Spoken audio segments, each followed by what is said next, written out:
Assalamualaikum warahmatullahi wabarakatuh dan selamat pagi. Perkenalkan, nama saya Erin Grestisha dari kelas B Manajemen dengan nomor stambuk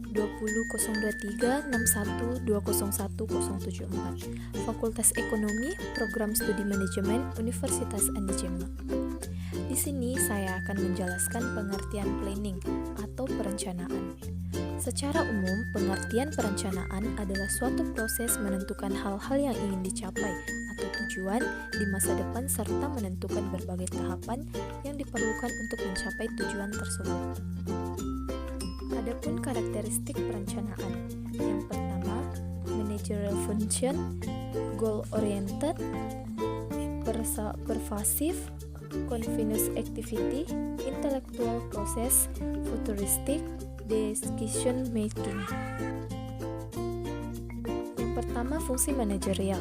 Perencanaan adalah fungsi manajerial pertama dan terpenting, menyediakan dasar untuk fungsi lain dari manajemen, yaitu pengorganisasian, kepegawaian, pengarahan, dan pengendalian, karena dilakukan di dalam lingkup rencana yang dibuat. Yang kedua, berorientasi pada tujuan. Perencanaan berfokus pada mendefinisikan tujuan organisasi, mengidentifikasi tindakan alternatif, dan memutuskan rencana tindakan yang tepat yang akan dilakukan untuk mencapai tujuan. Yang ketiga, pervasif. Pengertian pervasif dalam hal ini, perencanaan harus dapat hadir di semua segmen dan diperlukan di semua level organisasi. Meskipun ruang lingkup perencanaan bervariasi di berbagai tingkatan dan departemen. Yang keempat, program berkelanjutan.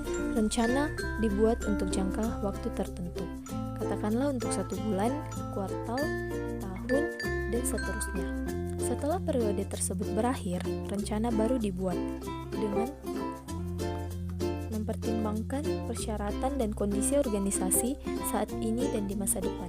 Oleh karena itu, perencanaan adalah proses yang berkelanjutan, karena rencana dibingkai dan dijalankan dan diikuti oleh rencana lain. Fungsi perencanaan. Pada dasarnya, fungsi perencanaan adalah untuk membantu proses pengambilan keputusan terbaik sesuai dengan tujuan organisasi. Pada pelaksanaannya, proses perencanaan yang dilakukan seorang manajer harus menjawab pertanyaan 5W dan 1H, yaitu what, apa tujuan yang ingin dicapai organisasi? Why, mengapa hal tersebut menjadi tujuan organisasi? Where, di mana lokasi yang paling tepat untuk mencapai tujuan tersebut? When, kapan pekerjaan harus diselesaikan agar tujuan tercapai atau berhubungan dengan jadwal? Siapa yang orang-orang yang tepat yang harus dipilih untuk melaksanakan pekerjaan sehubungan dengan tujuan organisasi? How, bagaimana metode atau cara melaksanakan pekerjaan dalam upaya pencapaian tujuan organisasi? Tujuan organisasi. Setiap organisasi tentunya memiliki tujuan yang berbeda-beda, dan tentu saja perencanaan yang dibuat akan berbeda-beda. Namun pada dasarnya, tujuan organisasi melakukan perencanaan adalah beberapa berikut ini. Yang pertama, mengantisipasi dan beradaptasi dengan segala perubahan yang terjadi. Yang kedua, memberikan arah atau direction kepada para administrator maupun non-administrator agar bekerja sesuai dengan rencana. Menghindari atau setidaknya meminimalisirkan potensi terjadinya tumpang tindih dan pemborosan dalam pelaksanaan pekerjaan. Menetapkan standar tertentu yang harus digunakan dalam bekerja sehingga memudahkan dalam pengawasan atau kontrol. Adapun jenis-jenis perencanaan, secara umum perencanaan dapat dibedakan menjadi 3, yaitu berdasarkan ruang, berdasarkan tingkatnya, dan berdasarkan jangka waktunya. Adapun penjelasan jenis-jenis perencana adalah sebagai berikut. Yang pertama, perencanaan berdasarkan ruang lingkup, rencana strategis atau strategic planning, yaitu perencanaan yang di dalamnya terdapat uraian mengenai kebijakan jangka panjang dan waktu pelaksanaan yang lama. Umumnya, jenis perencanaan seperti ini sangat sulit untuk diubah. Rencana taktis, tactical planning, yaitu perencanaan yang di dalamnya dalamnya terdapat uraian tentang kebijakan yang bersifat jangka pendek, mudah disesuaikan aktivitasnya selama tujuannya masih sama. Rencana terinstegrasi Interactive Planning, yaitu perencanaan yang di dalamnya mendapat penjelasan secara menyeluruh dan sifatnya terpadu.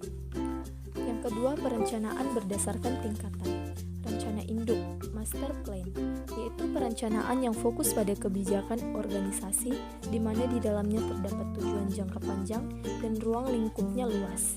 Rencana operasional, Operational Planning, yaitu perencanaan yang fokus kepada pedoman atau petunjuk pelaksanaan program-program organisasi. Rencana harian, Day-to-day Planning, yaitu perencanaan yang di dalamnya terdapat aktivitas harian yang bersifat rutin. Dan yang terakhir, perencanaan berdasarkan jangka waktu, rencana jangka panjang, long term planning, yaitu perencanaan yang dibuat dan berlaku untuk jangka waktu 10-25 tahun. Rencana jangka menengah, medium range planning, yaitu perencanaan yang dibuat dan berlaku untuk jangka waktu 5-7 tahun. Rencana jangka pendek, short range planning, yaitu perencanaan yang dibuat dan hanya berlaku selama kurang lebih 1 tahun. Itulah penjelasan saya tentang materi planning. Sekian dan terima kasih. Assalamualaikum warahmatullahi wabarakatuh dan selamat pagi.